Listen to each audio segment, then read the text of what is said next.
Hello, Nora, and what a horrible day it is. Across the United States, there are people so worried, so concerned, in fact, around the world, because this huge campus of Virginia Tech, which boasts students from as many as 46 different states, from dozens of different countries, has been hit by the worst shooting incident in the history of U.S. colleges campuses. At least 22 people are dead. That number has been going up and down, but it's possible it could rise, with dozens more injured, and if it goes beyond 23, it would make it the deadliest mass shooting in U.S. history.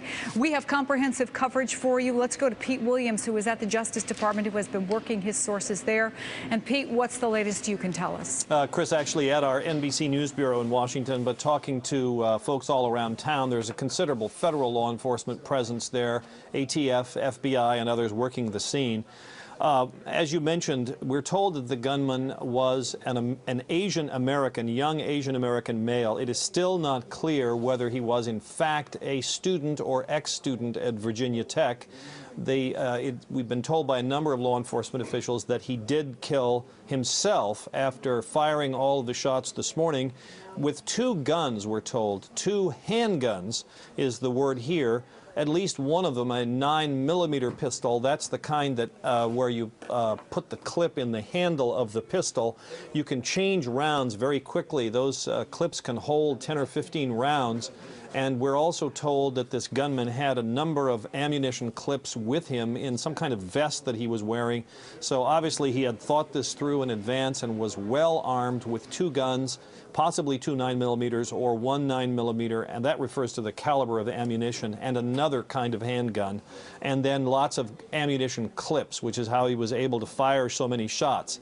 Now, the number killed is almost certainly going to go above the 22 number that the university has put out, but we just don't know what the final number will be. Obviously, that depends on what happens to people who were wounded and are in hospital, and also as they give us a clear indication of how many dead they found at the scene. But it's almost certainly going to go above the 22 number, could be in the low 30s. We just don't know a final number yet. It's very unclear here. The number keeps changing almost by the minute here. It goes up, it goes down. It's a chaotic scene there, as you can imagine. The ATF agents are helping to recover the ballistic evidence, which is very important to try to figure out precisely where the shots were fired from, how many rounds were fired, and so forth. ATF is also working to trace the guns. They'll be able to try to reconstruct the history of these weapons, how they were purchased, and try to get a little fuller picture of how this young man got a hold of these guns, whether he got them legal or illegally. We've not been told a name of the young man or an age, but it seems clear to, it seems very likely that the authorities are well ahead on that, that they know all of that, and they're working very much to try to find out the history of this young man and what his problem was and why he fired these shots. And no clear answer on that yet either. The school safety experts, as you noted, say this is the worst shooting at an American college campus. Certainly at any, if you throw in elementary schools too, at any school, any college or university or elementary school in America. And as you say, if these numbers trend in this unfortunate direction, it could be the worst mass shooting in America, Chris.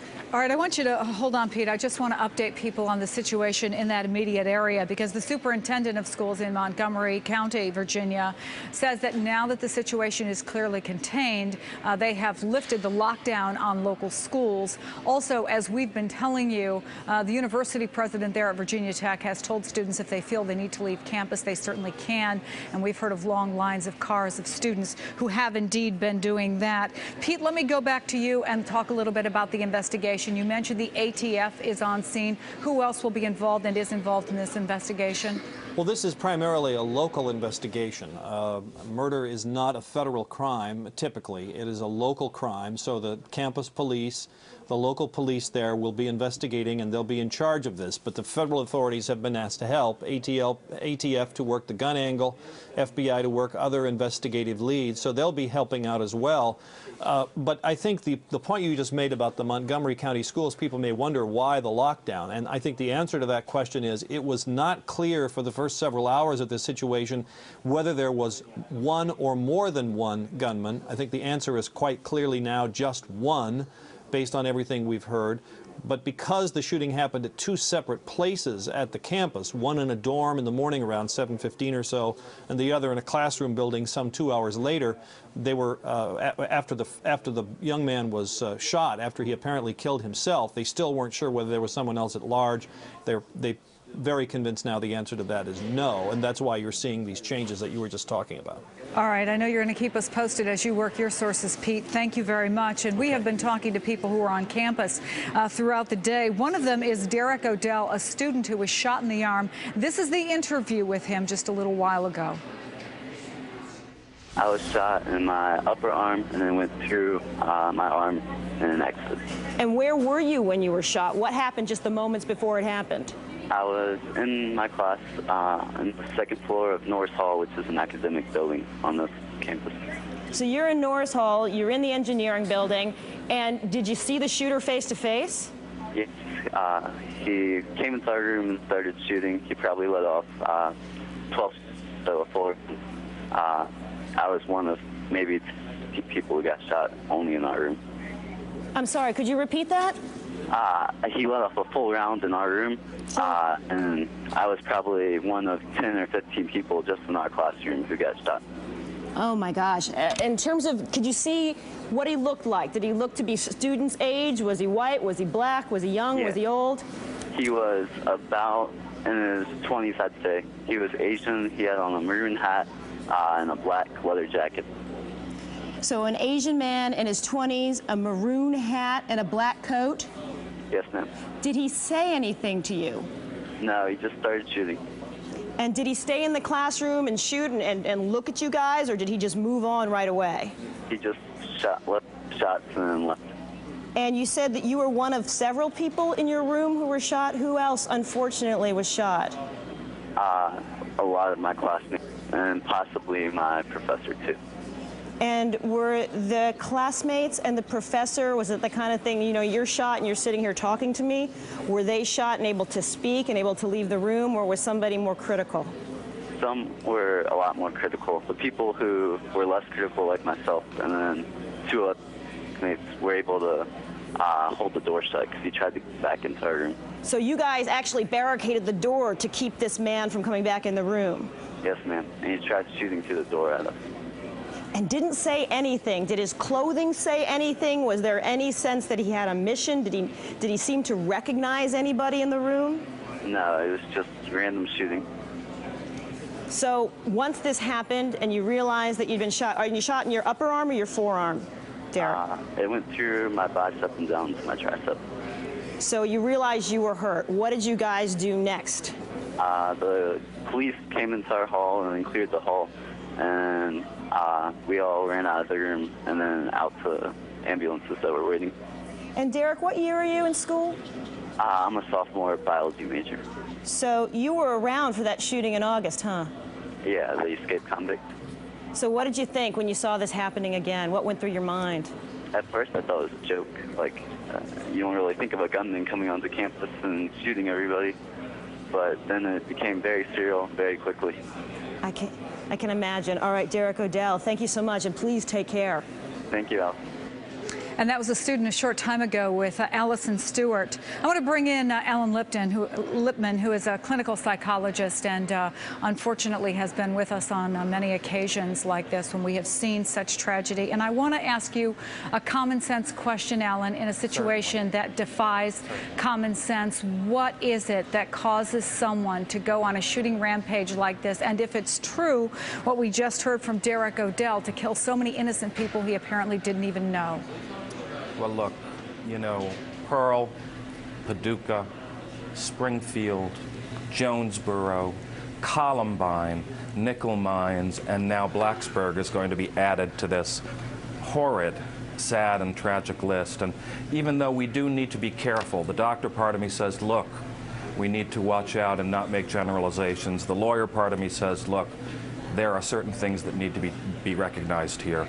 Number one, this is likely someone, either a student or an ex-student, who was highly alienated. This was a premeditated act with a plan, a grudge against either a professor or, as we've been hearing, a girlfriend, looking, as we've seen in so many prior incidents, for revenge and a desire to go out with a big bang. There's a likelihood, as we saw with Dylan Klebold, as we saw with Eric Harris, as we saw with Kip Kinkle, very severe psychological disturbance. Now listen, this is not an excuse. This is an explanation. We need to understand and see the people who are suffering from these mental disorders, from psychosis, from violent behavior in society, so that we can spot them and stop them before these things occur. And I am sure that as we get into the background of this man, we're going to see this kind of illness that leads to this kind of tragedy like we're seeing today. Doctor, we're going to get back to you, but we do have on the phone now a graduate student at Virginia Tech, Jamal Albert Goody.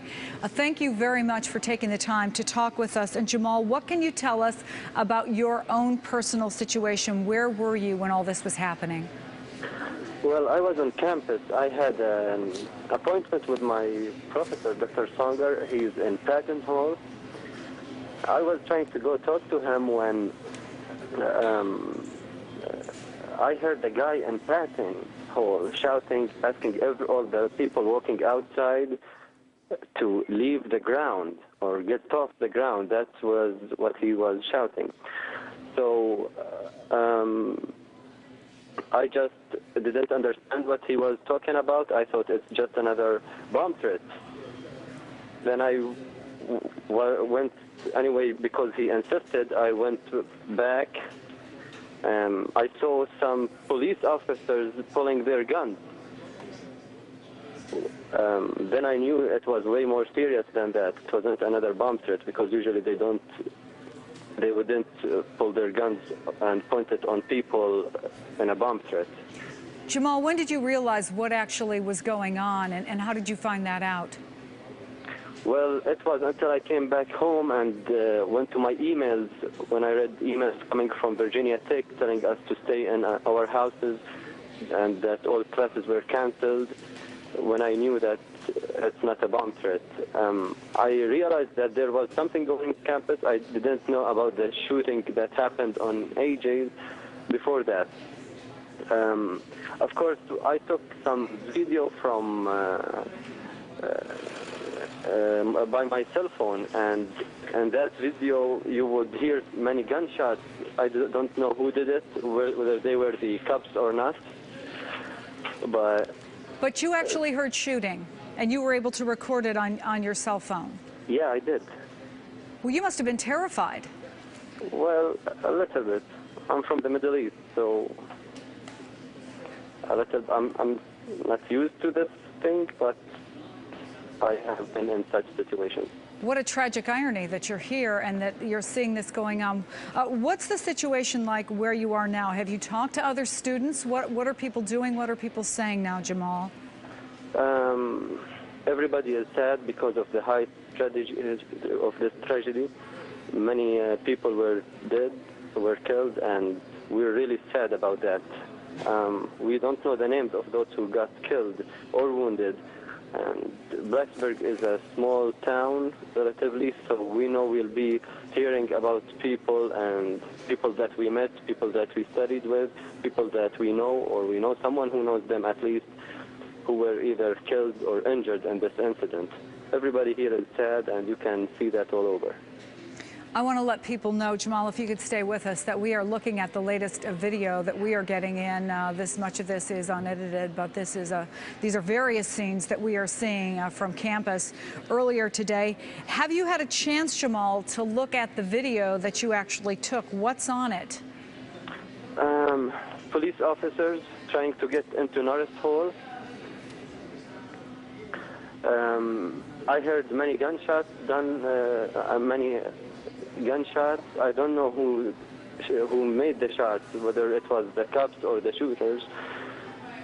I heard something like a flash bomb or a bang bomb when cops were trying to get into Norris Hall.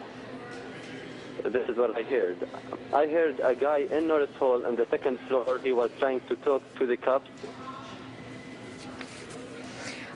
Can you give me an estimate of how many shots you think you heard and in what period of time? Can you even estimate that, Jamal? Well, probably like around 10 to 15 shots in 30 seconds. This is what I heard. 10 to 15 shots in 30 seconds. What are you going to do now, Jamal? complete my life, go along with it.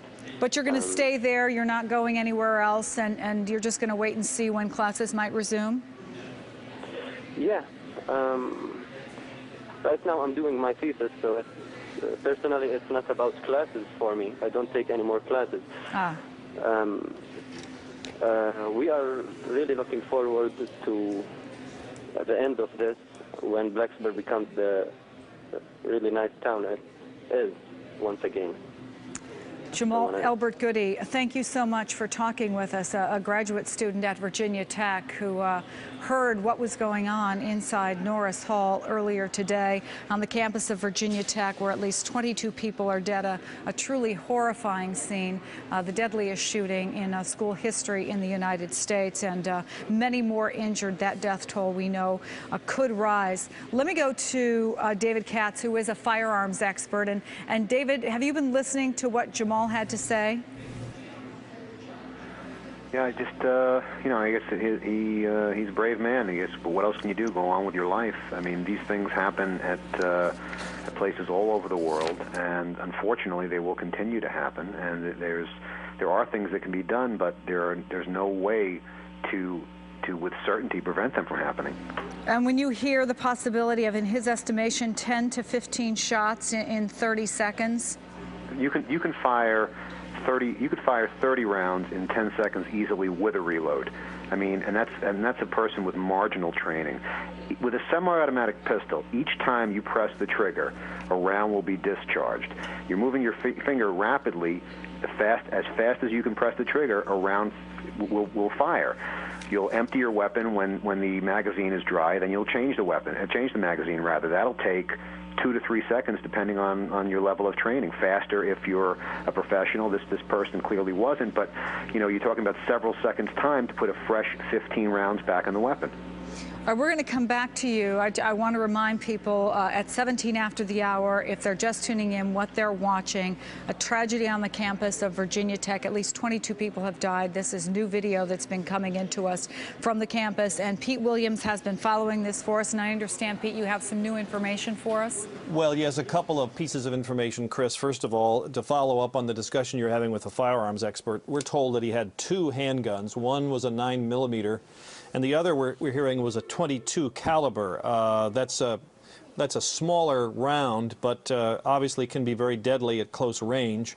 And that he had several ammunition clips with him, that he could obviously change them very fast. The second one is a disturbing piece of information, as if what we're hearing this morning isn't bad enough. But in terms of the preparation for this shooting, it's a telling piece of information. Not only did he have several rounds of ammunition with him, but authorities, we're told, are now investigating the possibility that this gunman chained the doors of the classroom building after he entered it to make it harder for people to get out, or almost impossible for people to get out. We have not confirmed this yet, but it is something that is being investigated, that he chained the doors. Now, I say he because we have been told repeatedly today that the gunman was a young Asian male. It is still not clear to us whether he was a current or former student, although I can tell you that the operating thesis of law enforcement is that he was, because he had such intimate knowledge of the campus, and he appears to have chosen these buildings as a target instead of just, it would appear, just shooting at random. But this is a demonic new piece of information that he apparently, or at least they're investigating the possibility that the gunman chained the doors of the classroom building after entering to make it impossible for people to get out. So actually the main doors of the building, not of the classroom, Pete? Correct. All right, Pete, thank you for that new information, which you so accurately described as a demonic and terribly upsetting, as if this isn't upsetting enough. I want to bring in Clint Van Zandt, an MSNBC analyst, former FBI profiler. And what do you make, Clint, of what you just heard from Pete? All right, well, Pete's obviously got his hand, got his finger on the pulse of this situation. For the 2 weapons, and I don't want to get too much into guns here, but, we've got a 9mm semi-automatic pistol that has a magazine that can hold perhaps 15 rounds and 1 round in the chamber. So that would be 16. That's a standard law enforcement weapon. It's what I carried as an FBI agent. Now Pete's reporting a 22 caliber weapon. Now remember that a 22 caliber was what was used to kill Robert Kennedy. It's also been used as a hit gun for the mob in years gone by. So up close, it's a very devastating round. Now whether that was a semi-automatic pistol also, which could hold probably 10 to 20 rounds, or a revolver in a 22, which could be 6 or 8 rounds, we don't know. I mean, these are all questions to be answered, but I guess what I get from this and from what Pete has been reporting is that to have 2 handguns, to have multiple loaded magazines so you could do a very fast reload of your weapon, to carry these guns in some type of perhaps a weight-bearing vest, almost like a typical team member would use. And now Pete's reporting to use a chain to close the door. This is someone whose anger, whose frustration, whose rage, whose desire to carry this mass execution out had been planned. It doesn't sound like anything that he just got up this morning and said, I'm going to go out and commit the worst act of mass murder ever on a college campus in the United States. This is something this young man appears to have planned. And the challenge is, of course, now, how long has this been going on? Who else knew about it? I mean, the people that are dead, the terrible thing is we cannot help them, but we can help the living, number one, in the hospital, and number two, by trying to better understand these situations and by trying to better understand at-risk behavior so that other students on other campuses can learn about this and can learn when someone exhibits this type of behavior, they need some help. If they won't get it themselves, perhaps we need to raise our hand and say, I know a guy, he's really got some problems. Somebody needs to be talking to him. So in your experience, Clint, and what we know, and sadly we've had enough of these that we're able to look at these shooters and get some kind of profile of them, there would have been signs? Chris, I have never seen a situation where we've had a shooter in a school or where we've had a violence in a workplace scenario where there hasn't been some type of indicators in that person's activity, his statements, what procurement of weapons, whatever it's going to be. The problem is we either miss those, we overlook them, or we don't add any value, any weight to what they're doing.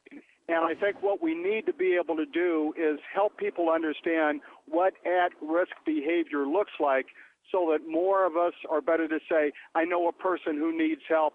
You know, in 26,000 students, there's going to be a lot of students who are upset with their boyfriend, their girlfriend, the college course that they're taking. They may have got a D- and they don't like it, but they're not picking up guns across this country on every campus and doing this.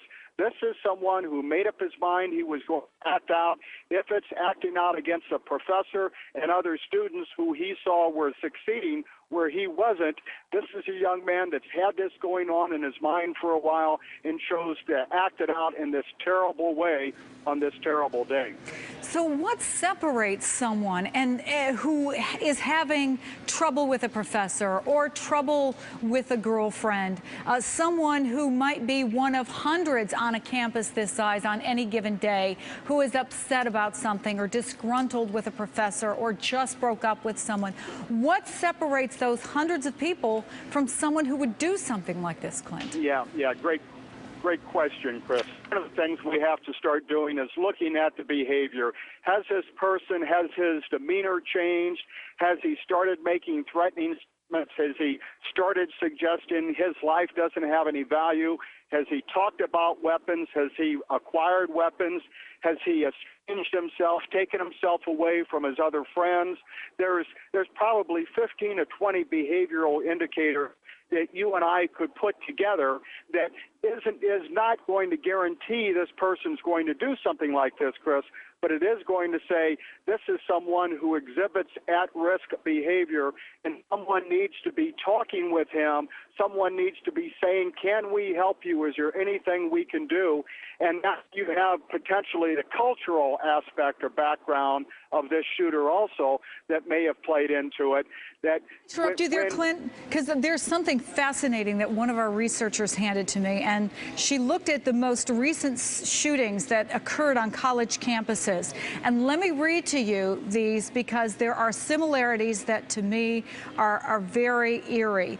The University of Iowa, when 5 people were killed in 1991, a 27-year-old student from China. In Montreal, 14 killed, 13 wounded in 1989, a 24-year-old from an Algerian family. Dawson College, Montreal, 2006, 25-year-old from an Indian family. Simon's Rock College, 1992, 2 people killed, a Taiwanese student, Wayne Lowe. Could the fact, if this is indeed an Asian student, whether he is a foreign student or someone with a foreign background, could that add to what we know from studies about these shooters, a sense of alienation? Well, it does to me, Chris, and the reason I haven't brought it up so far today is that I just can't wrap my arms totally around that yet. I don't know what that means, other than to suggest that maybe we have foreign nationals and Asians who maybe they perceive something quicker to be a personal affront than someone who's perhaps a native-born American. Maybe the culture demands a higher level of achievement. I don't know this, and I'm sure there are listeners that are sitting there shaking their heads and saying that can't be the case. I don't know, but there is something there, Chris, and I agree with you, and that's a hot button for me right now because I know shootings that have taken place in Canada and other places, too, where it has been Asians or other individuals from other cultures who have been involved. What that means, I think we have to figure out. And why men of a certain age, why males of a certain age in all of these cases from Columbine through these college students, it seems to be late teens, mid to late teens through mid to late 20s. Chris and Clint, I just want to interrupt real quick. This is Angie in the control room.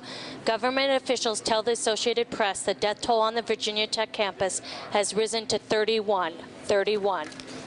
All right, that now makes this the absolute worst, deadliest shooting, mass shooting in U.S. history. Previously, it was in Killeen, Texas.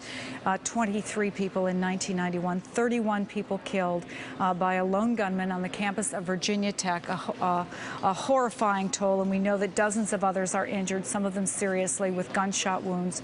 And we were talking, Clint, about what would cause this, and among the similarities we've seen in these shootings in modern history is they tend to be males in their teens and 20s.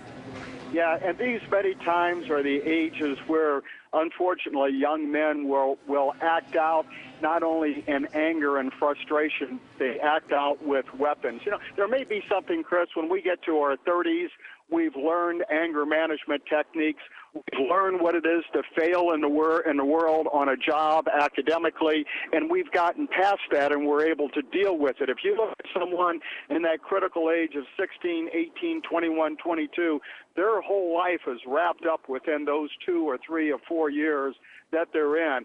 You know, others will say, well, it's video games or it's violent movies or it's rap songs. I don't think there's one answer, Chris, but I think there is something in our society, there is something in the world that says you can act out your anger and your frustration by means of a weapon instead of trying to resolve it verbally by sitting down and talking to someone. People turn to weapons when they feel they have no other recourse.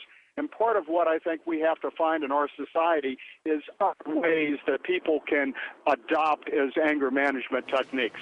All right, Clint, if you can stay with us, I want to let people know that at 4:15 Eastern Time, which is less than 2 hours from now, we expect to hear a statement from the President of the United States. We had already heard expressions of sympathy through Dana Perino, the White House spokesman, now acting White House spokesman. But what else? Chris, also, just to add to the press conference, the University Relations Office says they will also hold a press conference at 4:30 p.m. Eastern.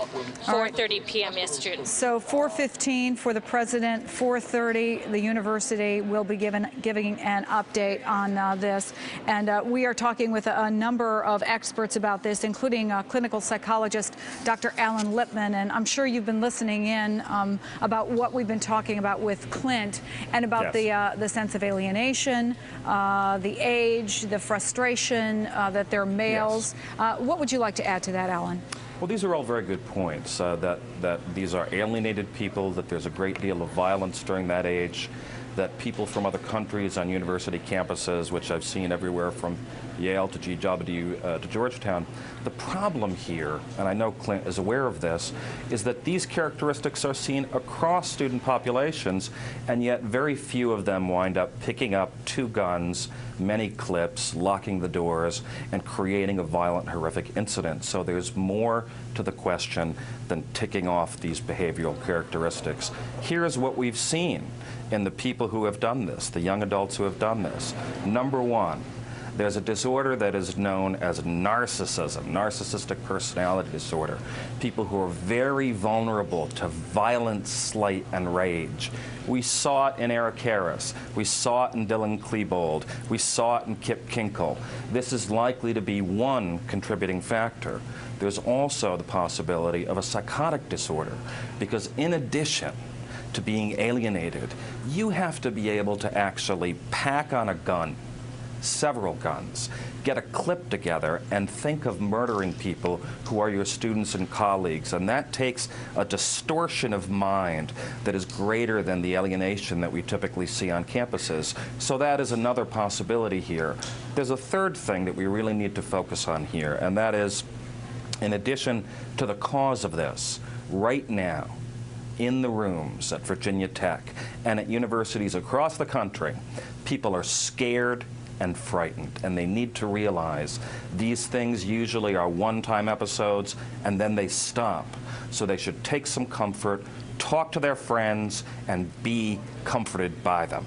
Of course, right now there are still a lot of unanswered questions for the students on campus. One of them is Aiden Auchinclough, who works at the campus radio station. And Aiden, I understand that there is a member of your staff that you can't account for right now? Yes, we've been trying to talk with him throughout the day. When we found out, one of the people who works at the station thinks that he might have had a classroom nearby, and we're just unsure about where he is. And I think this is a pretty similar situation to a lot of people on campus, because the web service has been pretty spotty. Cell phone networks are being overloaded. It's been very hard to get any really concrete communication going. And so I think this is a pretty familiar story all around campus.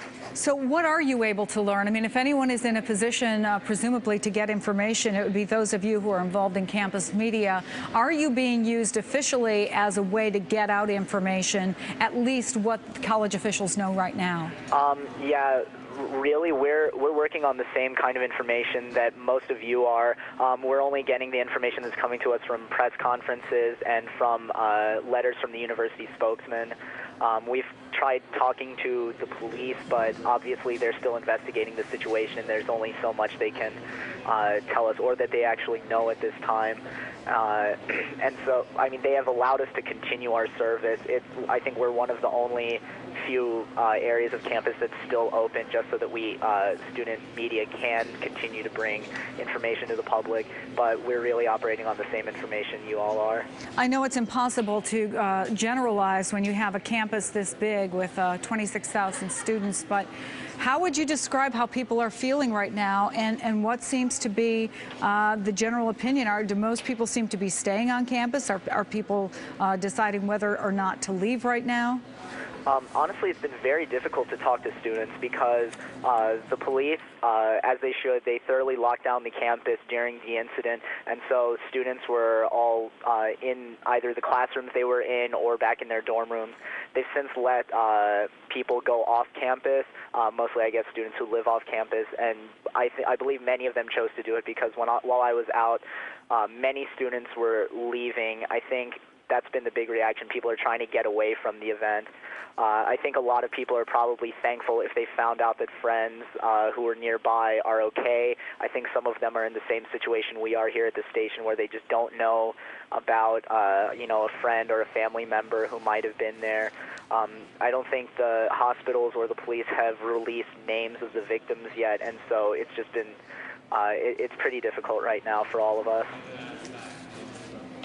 All right, Iden, thank you very much, and good luck to you. John Jeffrey has an on-the-scene report right now. All right, we're totally just stopped. Are you still with me, Iden? We lost Iden. So, all right, let's listen into a local reporter.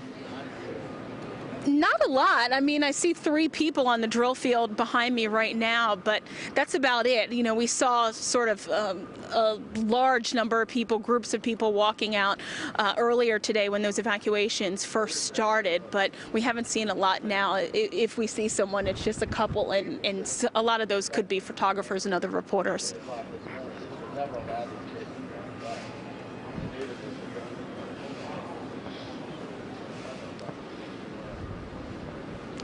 I can only assume that that will happen at the Inn at Virginia Tech, where they were having the updates earlier this morning. I have not been able to reach anyone there, and also not able to get near Burris Hall, which is where I would actually like to go and see if there's some folks up there that could still give us more information.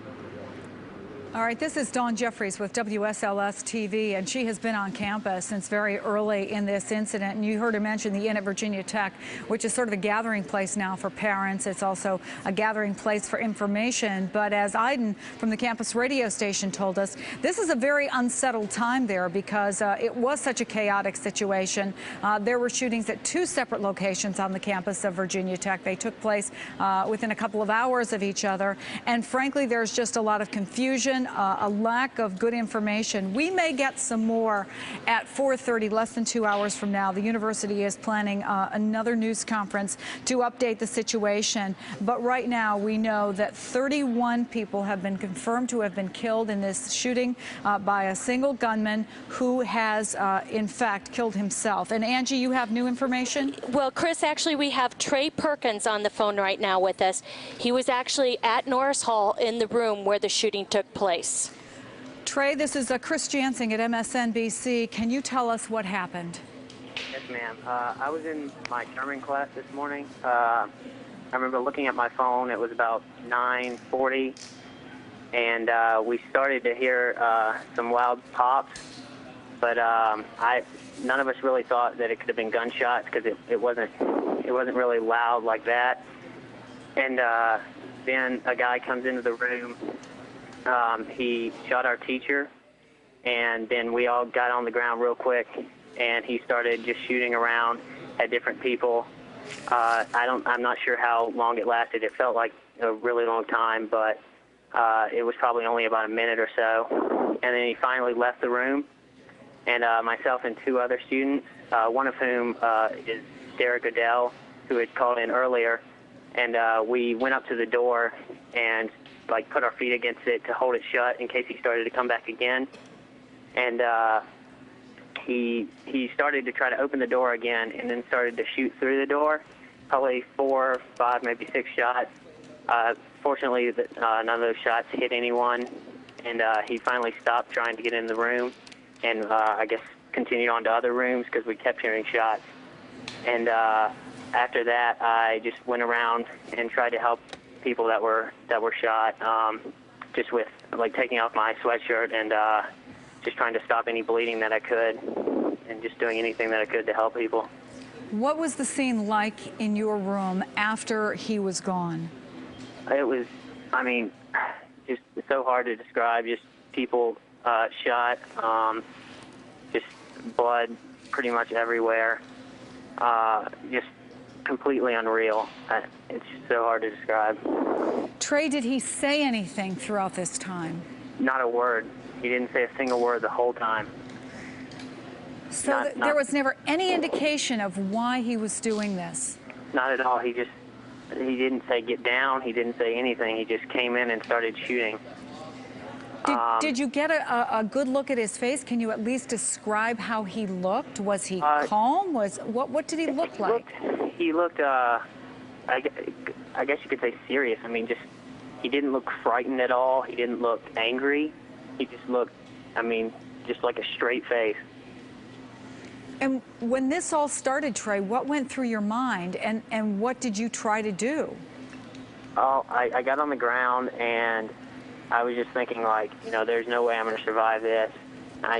All I could really think about was my mom, and just what she would go through if something were to happen to me. And then I eventually started thinking, like, is there anything I can do? But like the angle he was at, I mean, there was no way I could get up and try to do anything because I was blocked in by a couple desks that were overturned. So people were throwing desks over and just trying to protect themselves? Yeah, just trying to, you know, get as much in between themselves and the shooter as they could. Well, Trey, have you had a chance to talk to your parents since then? Yes, I have contacted them, and they're on their way here right now to come see me. All right, Trey, thank God you're okay, and we're all so sorry for what has happened there, and good luck to you. Do you know what you're going to do? No, not really. Just, I guess I'm going to try to get in touch with some people that were also in the classroom that are okay, and just talk to them and just try to get past this, I guess, and I just feel so terribly for the people, families, and the people that were killed. Well, Trey, good luck to you, and thank you so much for talking to us. Trey Perkins, who was in Norris Hall when all of this happened. Mike Sheehan is on the phone with us. He is former he's live, former Deputy Commissioner of Counterterrorism for the NYPD and also an NBC analyst. Where do you even start, Mike, with an investigation like this? Well, first of all, they'll identify fairly quickly who the individual was, and what they'll want to know real quickly is whether or not he was involved in a broader conspiracy, and they'll want to know exactly, get the story straight, if there were two separate incidences that perhaps 2 hours apart, what happened in that time period? Did he have other accomplices, and see if there's still an imminent threat out there? Well, already they've taken the lockdown off at local schools in that area, and students have been told if they want to leave campus, they can, whereas at one time they were told to stay in their rooms. Do you think perhaps that decision was made too quickly, or is it an indication to you that they're fairly confident that this was indeed the lone shooter, that this is not some sort of conspiracy? Yeah, I wouldn't want to second-guess the law enforcement officers on the ground. I imagine they have beginning to get a hand on exactly what happened, but there are some major questions out there of who this person was and what motivated him, whether he had any assistance. Where do you go in terms of investigating the person? Presumably by now they know who this is. They have at least generic background on him. There are reports that he is either a student or former student, but where do you go in terms of finding out his background, what might have motivated this? Well, if he is a former student, it'll be pretty easy. They'll look at his former addresses. They'll go there, find people that know him, find out whether he was associated with any organizations or other people that might be know why he might have done this, or whether it was just a sole act of lunacy that was triggered by some other long simmering anger, or whether it's involved in some other type of conspiracy. But they'll get to the bottom of that, I would imagine, very, very quickly. Why is it likely, do you think, that there were these locations when we hear about the fact that he had 2 guns, that he had several clips? We've heard this report now from our Pete Williams that when he went into the building, he actually chained the door shut so that people couldn't escape. What other questions do you have about how all this was carried out? Well, from what I've heard in these reports, this seemed to be the act of a very determined killer. He came in there with 2 guns, obviously multiple magazines. He knew how to use that weapon because the amount of people dead indicates to me that he knew what he was doing, how to fire that weapon. He had a very determined look on the face, as we heard from the student in the interview before. This guy was very determined, didn't seem to be crazed while he was going around killing. There must have been something that motivated him, and we'll find out very quickly. All right, thanks very much, Mike. We have on the phone a student, a freshman, Lauren Steele, who I understand, Lauren, you're still locked down in your dorm room? Here, like listening to the news, watching everything that's happening. Tell me where you were when all of this happened and how you learned about what was going on. Well, I woke up at 9 and walked outside, and my resident advisor told me that to not go to class, and was knocking on all of the other residents' doors and telling them not to leave their rooms, and said that there was just an incident and wouldn't say anything else. So then after we found out that everything happened through a listserv on the email. So how have you been getting information? Mostly off of TV? Yeah, and friends that were at class, mostly. And you've been told not to leave your dorm at this point? You're still in a lockdown? We're not exactly on lockdown. They just advise us to stay inside. And but we can leave if we want to. Tell me about the conversations that are going on, Lauren, with other people who are in your dorm. Well, there's rumors that the incident that occurred on the 4th floor of West AJ, West Ambler Johnston, was a boyfriend and girlfriend who were in a fight, and the RA came out to help, and the boyfriend shot the girl and the RA, and then went to class and lined up everyone else in class and shot them. How scared are people? Very scared. We're all we really don't know anything that's going on. It's all just like randomly happening. Can you see anything outside of your dorm room window? Is there a lot of activity on campus, or is everyone pretty much indoors? It's pretty much like a ghost town, but earlier we saw like the police had surrounded our building, and we're telling everyone to like run inside and get down and not to leave their rooms and stuff. This is obviously a terrifying situation for parents all across the country, because Virginia Tech has students from virtually every state and dozens of countries.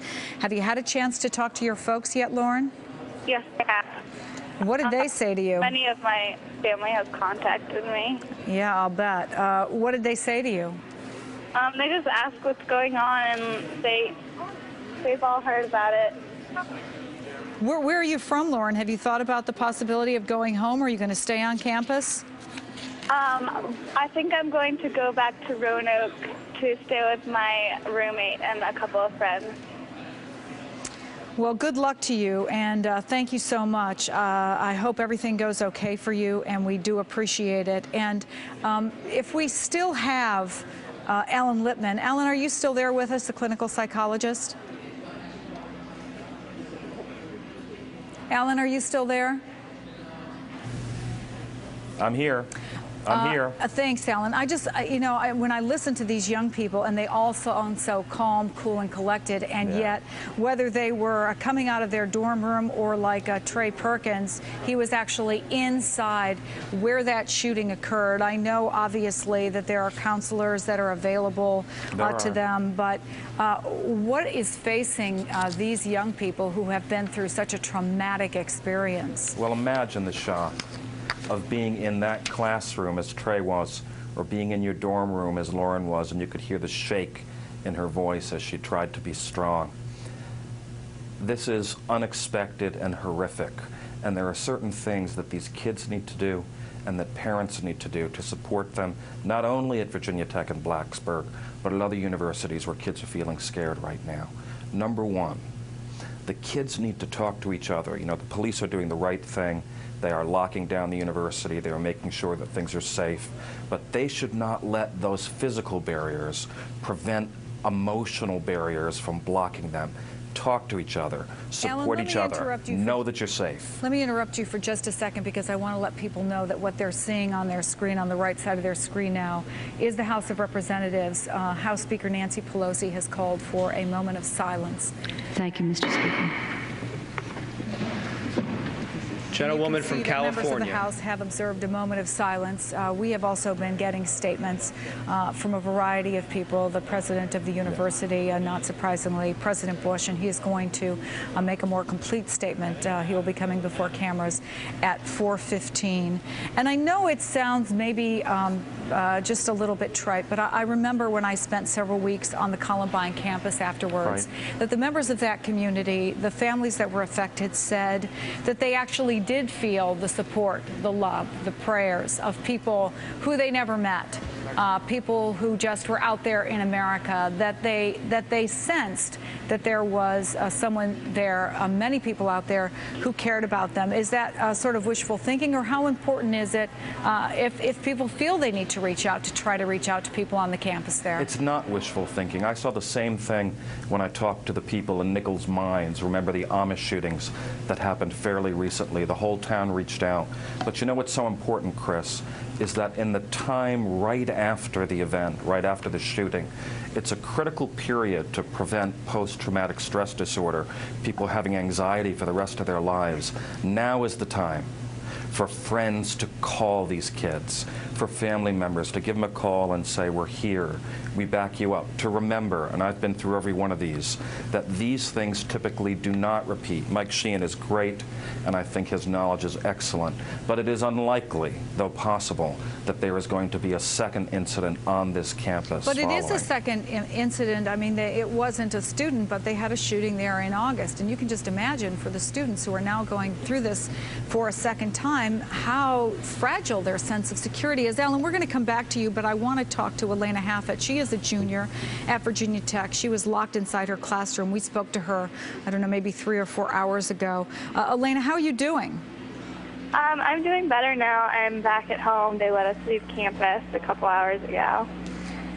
Remind people who weren't listening to us when you were on during our 11 o'clock hour, what happened? You were inside another classroom, right? And you got locked inside?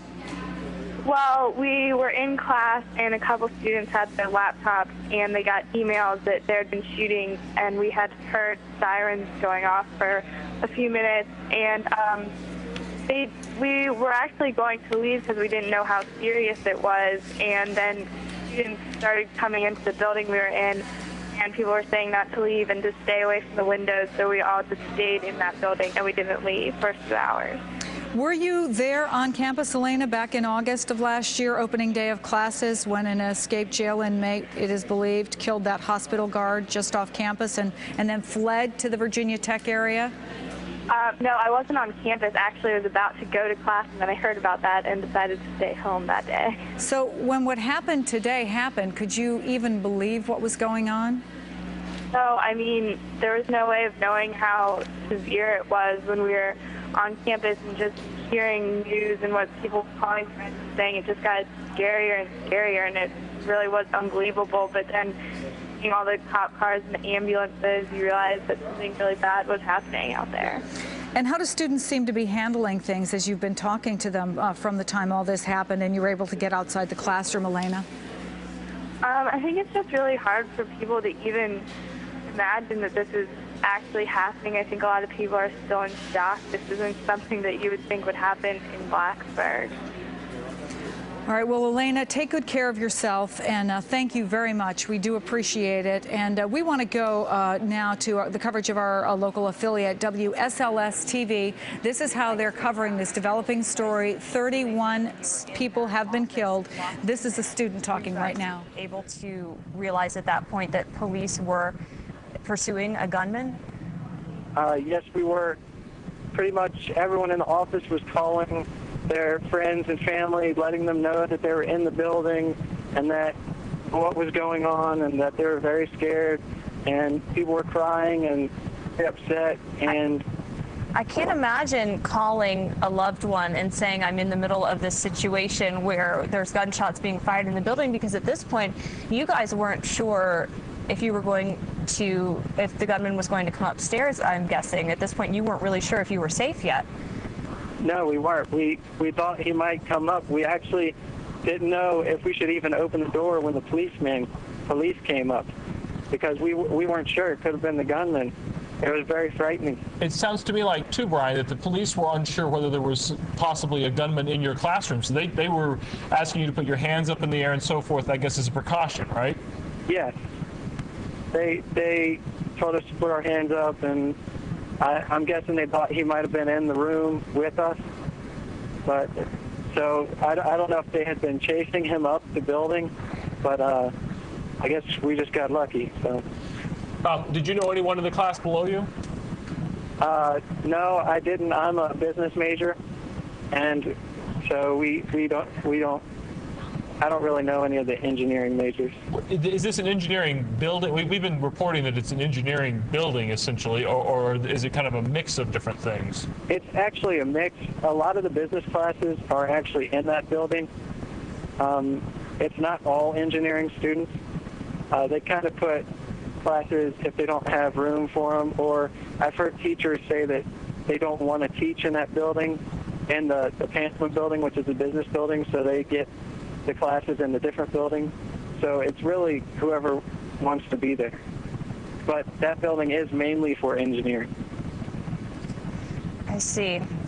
Well, Brian, thank you for talking to us this afternoon and giving us your account. I was almost speechless when you were describing to me what had to have been, a truly terrifying experience of being led out of your classroom at gunpoint, with your hands up. And so I'm glad to hear We've that been you listening guys to the made coverage it of our out. local affiliate, WSLS, a shocking and horrifying incident on the campus of Virginia Tech University, as described by the president there. 31 people are dead, including the shooter in the deadliest shooting in U.S. history. The gunman, apparently a male, Asian, in his 20s, believed to be either a current or former student. Clint Van Zandt, MSNBC analyst and former FBI profiler, has been following all of this. And let's talk about this investigation. One of the serious questions that's being raised here, Clint, 2 separate shootings at 2 locations, 2 hours in between.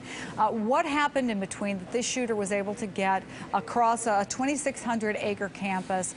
Questions are surely being asked about whether classes should have been shut down after the initial shooting. Where do you go with an investigation into this aspect of what happened here? Well, I think this is a good question to ask at this point, Chris, although, we're still ministering to the injured and trying to work with the families of those killed.